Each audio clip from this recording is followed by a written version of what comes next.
और इस वक्त एक बड़ी खबर छपरा से सामने आ रही है, जहां पर बालू माफिया के खिलाफ बड़ी कार्रवाई की गई है। बालू खनन में जुटे 39 लोग यहां पर गिरफ्तार किए गए हैं। 11 ट्रक, 2 लोडर, 6 बाइक यहां पर पुलिस ने बरामद किया है। दियारा इलाके में प्रशासन की ओर से ये बड़ी कार्रवाई। तो छपरा से ये बड़ी खबर, जहां पर बालू माफिया के खिलाफ एक बड़ी कार्रवाई की गई। बालू खनन में जुटे कुल 39 लोग यहां पर गिरफ्तार किए गए हैं। अपराधियों के पास से 11 ट्रक, 2 लोडर, 6 बाइक यहां पर बरामद की गई। दियारा इलाके में पुलिस की ओर से यह बड़ी कार्रवाई की गई है।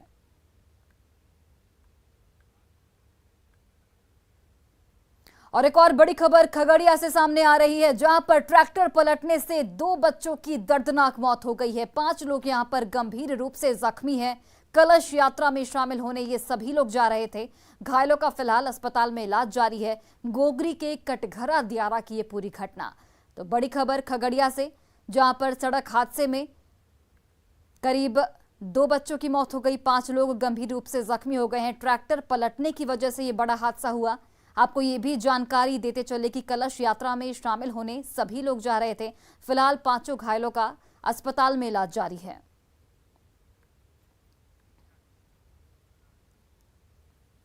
और सहरसा में पुलिस पर कुर्की जब्ती के दौरान चोरी करने का आरोप लगा है। पंचायत चुनाव के दौरान बूथ पर फायरिंग के मामले में रोहताखेम पंचायत की मुखिया गुड्डी देवी के पति देवानंद यादव पर फायरिंग का आरोप लगा था। और इस मामले में फरार देवानंद यादव के यहां पुलिस ने कुर्की की। बाद में देवानंद यादव ने कोर्ट में सरेंडर कर दिया और कोर्ट के आदेश पर जब्ती किए गए सामान को पुलिस ने रिलीज किया। सामान रिलीज होने के बाद वर्तमान मुखिया गुड्डी देवी ने पुलिस प्रशासन पर गंभीर आरोप लगाए। मुखिया गुड्डी देवी का कहना है कि उनके घर से जो सामान कुर्क किए गए थे, उनमें से जेवर समेत ज्यादातर सामान गायब हैं। हालांकि सदर एसडीपीओ संतोष कुमार ने मुखिया के आरोपों को सिरे से खारिज कर दिया है। और पाकुड़ में बकरीद का त्योहार नजदीक आते ही बकरों की खरीदारी जोर पकड़ने लगी है। महेशपुर में लगने वाले पशु मेले में बकरे की भारी भीड़ देखने को मिल रही है।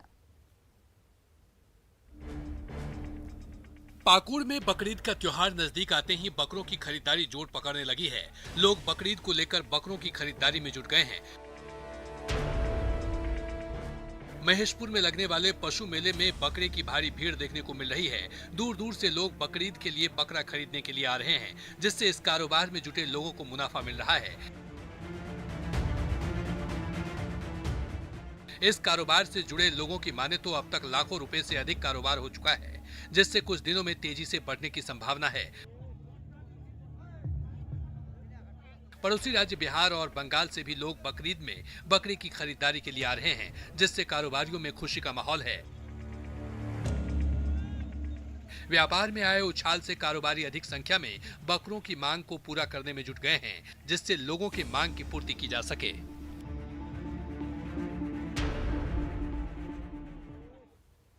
और गोड्डा का ललमटिया बुआरी जोर मुख्य मार्ग पिछले 2 सालों से बेहद बदहाल है। यहाँ पूरे 12 किलोमीटर तक की सड़क का खस्ता हाल है।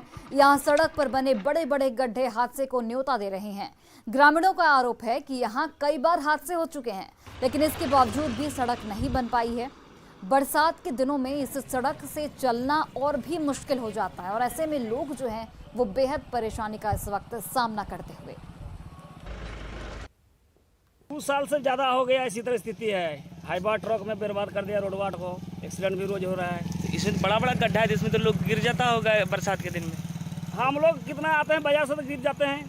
नया लोग तो आएगा तो ऐसे को तो गिरना ही है। मतलब 6-7 साल से ये एकदम रद्दी हो गया है सर। पूरा सड़क एकदम चलने लायक नहीं है। बच्चा रोज एक्सीडेंट होता है। इतनी मतलब लोडेड गाड़ी सब चलती है, जो 10 टन का गाड़ी होना चाहिए माल लेकर के, ये 20 टन 25 टन माल लेकर के जाता है। देखिए बच्चे लोगों को कितने परेशानी हो रही है।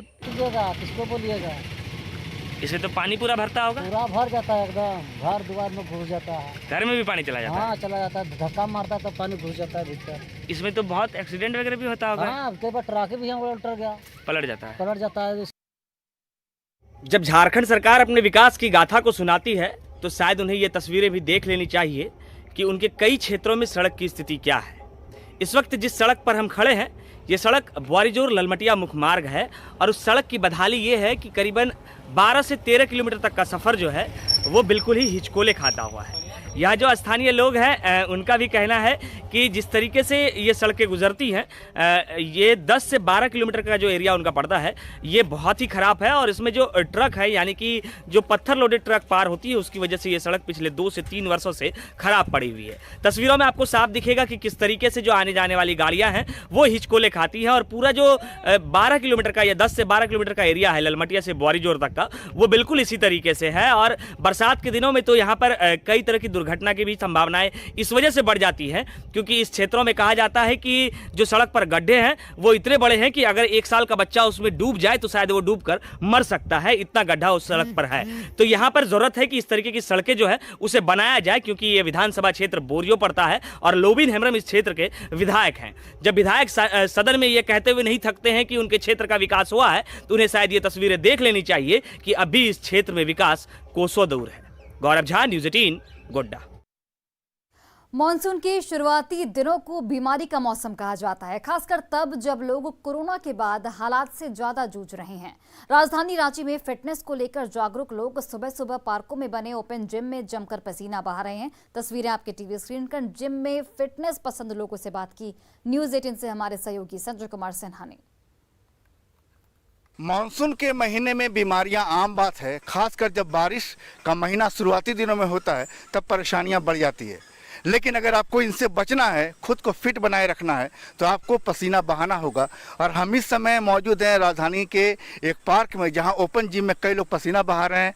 और आप देख रहे हैं कि मैडम ये जो मानसून का महीना है, खुद को फिट बनाए रखना कितनी चुनौती है। एक्चुअली इस समय बैक्टीरियल इन्फेक्शन का भी बहुत ज़्यादा चांसेस रहता है, तो इसलिए आपको काफ़ी जी तोड़ मेहनत करनी पड़ती है सुबह को। अदरवाइज आप फिट रहना पॉसिबल नहीं, क्योंकि आप मेडिसिन पर डिपेंड रह ही नहीं सकते। जब तक इंटरनल फिटनेस नहीं रहे आदमी का, उसके लिए आपको जिमिंग, वॉकिंग ये बहुत ज़रूरी है। बिल्कुल, मेडिसिन पर जो डिपेंडेंसी है उससे थोड़ा दूर होना होगा और इंटरनल पावर को बढ़ाना होगा। सर, आप इंटरनल पावर बढ़ा रहे हैं? जी, एक्चुअली क्या है कि I am about 62 years old, but I am every day I am walking and gymming to avoid to take extra medicine. बिल्कुल, तो यहाँ पर लोग देख रहे हैं कि लगातार जहाँ तक नजरें जाएंगी आपकी, लोग एकदम जिम में पसीना बहा रहे हैं। हम कुछ और लोगों से बात करेंगे। ज़्यादातर वैसे लोग हैं जो बुजुर्ग हैं, लेकिन फिटनेस जो है एकदम, आप तो मैडम युवाओं को चुनौती दे रही हैं। जी जरूर जरूर। पहले मॉर्निंग वॉक करते हैं, यहाँ एक बार वॉक कर लेते हैं, वॉक के बाद हम लोग जिम में आते हैं। यहाँ थोड़ी देर यहाँ अपना देख रहे हैं कि लोग जो है हर दिन जो यहाँ पर एक रूटीन सा बन गया है लोगों के लिए कि हर दिन मॉर्निंग में वॉक में आना है। बोल रहे कि सर कोरोना तो कभी हुआ होगा आपको? नहीं सर, कोरोना तो नहीं हुआ। नहीं, इसका राज क्या है? वर्जिश करना? हाँ, वर्जिश है कुछ, मतलब कि क्या बोलते हैं उसको, फिटनेस भी है और डाइटिंग भी है। बाहर का खाना पीना बंद है, अपना जो घर में जो खाना है स्वच्छ खाना है और देश को बचाना है। स्वच्छ खाना है, देश को बचाना है, बाहर का खाना नहीं खाना है। तब कितनी उम्र है आपके? हमारी तो 35 हो गई। 35 हो गई जी। कभी कोरोना से पाला पड़ा? नहीं, हम तो खुद झारखंड पुलिस में हैं और कोरोना का जो कोविड हॉस्पिटल खुला था पुलिस का, उसमें मेरी प्रतिनियुक्ति हुई थी, तो उसमें भी हम लोग की नहीं हुई थी। तो आप देख रहे हैं कि तरह तरह के लोग हैं। कुछ बुजुर्ग बताते हैं कि उम्र 60 साल से ज़्यादा है लेकिन फिटनेस में युवाओं को चुनौती दे रहे हैं। तो कुछ बोलते हैं कभी उन्हें कोरोना हुआ ही नहीं। इसकी सबसे बड़ी वजह है फिटनेस, कि हर दिन मॉर्निंग में आते हैं, सुबह की ताज़ी हवा लेते हैं। जब ताज़ी हवा सांसों में जाती है तो बीमारियां खुद बाहर आ जाती है। संजय कुमार सिन्हा, न्यूज़ 18, रांची। और फिलहाल इस बुलेटिन में बस इतना ही। आप देखते रहिए न्यूज़ 18 बिहार झारखंड।